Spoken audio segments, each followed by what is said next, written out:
हर हर महादेव। स्वागत है आप सभी का मेरे यूट्यूब चैनल पर।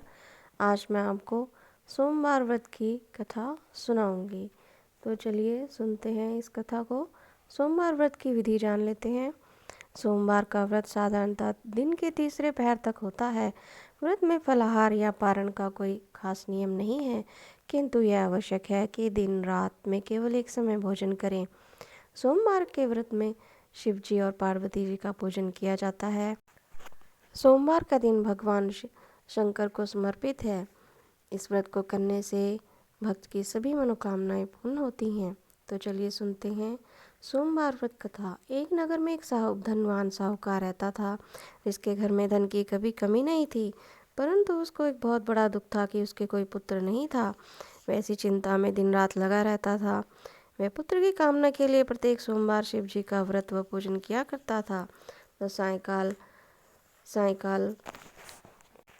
सायंकाल को शिव मंदिर में जाकर शिव जी के सामने दीपक जलाया करता था। उसके इस भक्ति भाव को देखकर एक समय माता पार्वती जी ने शिव जी महाराज से कहा कि महाराज, ये साहूकार आपका अनन्य भक्त है और सदैव आपका व्रत व पूजन बड़ी श्रद्धा से करता है। आपको इसकी मनोकामना पूर्ण करनी चाहिए। शिव जी ने कहा, हे पार्वती, यह संसार कर्म क्षेत्र है। जैसा किसान खेत में जैसा बीज बोता है वैसा ही फल काटता है, उसी तरह मनुष्य इस संसार में जैसा कर्म करते हैं वैसा ही फल भोगते हैं। पार्वती जी के अत्यंत आग्रह से कहा, महाराज, जब यह आपका अनन्य भक्त है और अगर आपके भक्त को किसी प्रकार का दुख है तो उसको अवश्य दूर करना चाहिए, क्योंकि आप सदैव अपने भक्तों पर दयालु होते हैं और उनके दुखों को दूर करते हैं। यदि आप ऐसा नहीं करेंगे तो मनुष्य आपकी भक्ति, सेवा और व्रत क्यों करेंगे। पार्वती जी का ऐसा आग्रह देख शिव जी महाराज कहने लगे, हे पार्वती, इसके कोई पुत्र नहीं है, इसी चिंता में अति दुखी रहता है। इसके भाग्य में पुत्र न होने पर भी मैं इसको पुत्र की प्राप्ति का वर देता हूँ, परंतु यह पुत्र केवल 12 वर्ष तक जीवित रहेगा। इसके पश्चात वह मृत्यु को प्राप्त हो जाएगा। इससे अधिक और मैं कुछ नहीं इसके लिए कर सकता। यह सब बातें साहूकार सुन रहा था। इससे उसको ना कुछ प्रसन्नता हुई और ना ही कुछ दुख हुआ। वह पहले जैसा ही शिव जी महाराज का व्रत पूजन करता रहा। कुछ काल व्यतीत हो जाने पर साहूकार की स्त्री गर्भवती हुई और 10वें महीने में उसके गर्भ से सुंदर पुत्र की प्राप्ति हुई। साहूकार के घर में बहुत खुशी मनाई गई, परंतु साहूकार ने उसकी केवल 12 वर्ष की आयु जानकर अधिक प्रसन्नता प्रकट नहीं की और ना ही किसी को यह भेद बताया।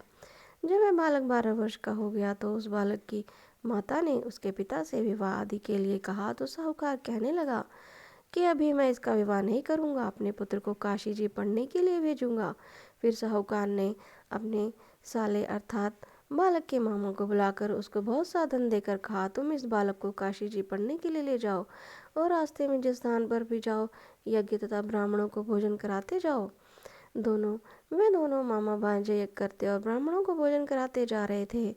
रास्ते में उनको एक शहर पड़ा। उस शहर में राजा की कन्या का विवाह था। दूसरे राजा का लड़का जो विवाह करने के लिए बारात लेकर आया था, वह एक आंख से काना था। उसके पिता को इस बात की बड़ी चिंता थी कि कहीं वर को देख कन्या के माता पिता विवाह में किसी प्रकार की अड़चन पैदा ना कर दे। इस कारण जब उसने अति सुंदर सेठ के लड़के को देखा तो मन में विचार किया, क्यों ना दरवाजे के समय इस लड़के से ही वर का काम चलाया जाए। ऐसा विचार कर वर के पिता ने उस लड़के के मामा से बात की तो वे राजी हो गए। फिर उस लड़के को वर के कपड़े पहनाकर घोड़ी पर चढ़ाकर दरवाजे पर ले गए और सब कार्य प्रसन्नता से पूर्ण हो गए।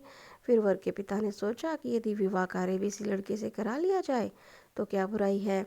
ऐसा विचार कर लड़के और उसके मामा ने कहा, यदि आप फेरों का और कन्यादान के काम को भी करा दें तो आपकी बड़ी कृपा होगी और मैं इसके बदले में आपको बहुत सा धन दूंगा। तो उन्होंने स्वीकार कर लिया और विवाह का कार्य भी बहुत अच्छी से संपन्न हो गया। परंतु जिस समय लड़का जाने लगा तो उसने राजकुमारी के चुनरी के पल्ले पर लिख दिया कि तेरा विवाह तो मेरे साथ हुआ है, परंतु जिस राजकुमार के साथ तुझको भेजा जाएगा वह एक आंख से काना है और मैं काशी जी पढ़ने जा रहा हूँ। लड़के के के पश्चात उस राजकुमारी ने जब अपनी चुनरी पर ऐसा लिखा हुआ पाया तो उसने राजकुमार के साथ जाने से मना कर दिया और कहा कि यह मेरा पति नहीं है, मेरा विवाह इसके साथ नहीं हुआ है, वह तो काशी जी पढ़ने गया है।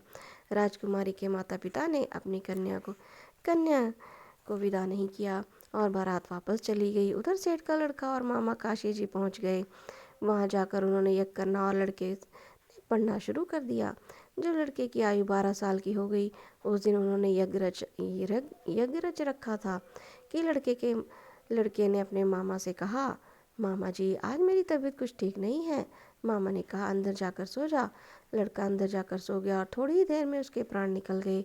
जब उसके मामा ने लड़का अंदर सो गया और थोड़ी देर में उसके प्राण निकल गए। जब उसके मामा ने अंदर जाकर देखा तो वह मुर्दा पड़ा था। तो उसको बड़ा दुख हुआ और उसने सोचा कि अगर मैं अभी रोना पीटना मचा दूंगा तो यज्ञ का कार्य अधूरा रह जाएगा। अतः उसने जल्दी से यज्ञ का कार्य समाप्त किया। ब्राह्मणों के जाने के बाद रोना पीटना आरंभ कर दिया। संयोगवश उसी समय शिव जी और पार्वती जी उधर से जा रहे थे। जब उन्होंने जोर जोर से रोने की आवाज़ सुनी तो पार्वती जी कहने लगी, महाराज कोई दुखिया रो रहा है, इसके कष्ट को दूर कीजिए।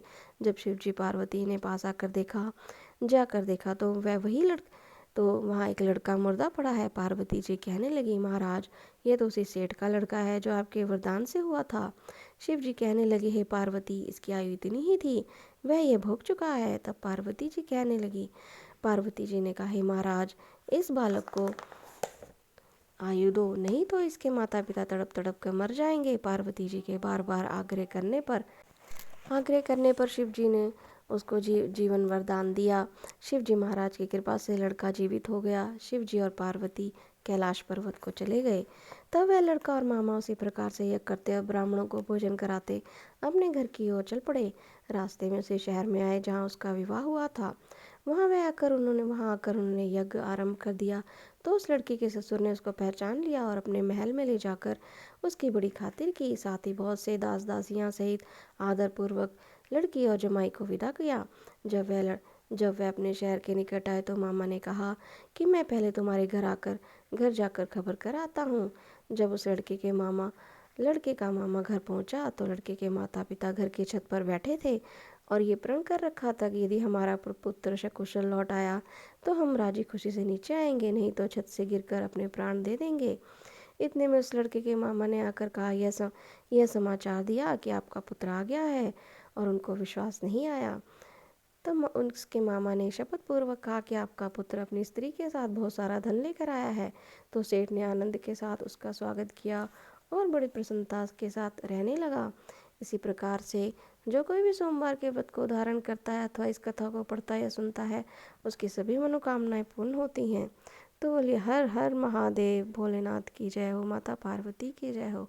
तो ये थी सोमवार व्रत की कथा। अगर आपको मेरी ये कथा अच्छी लगी है तो प्लीज़ आप मेरे चैनल को लाइक करें, शेयर करें, सब्सक्राइब ज़रूर करें और कमेंट में हर हर महादेव अवश्य ही लिखें। धन्यवाद।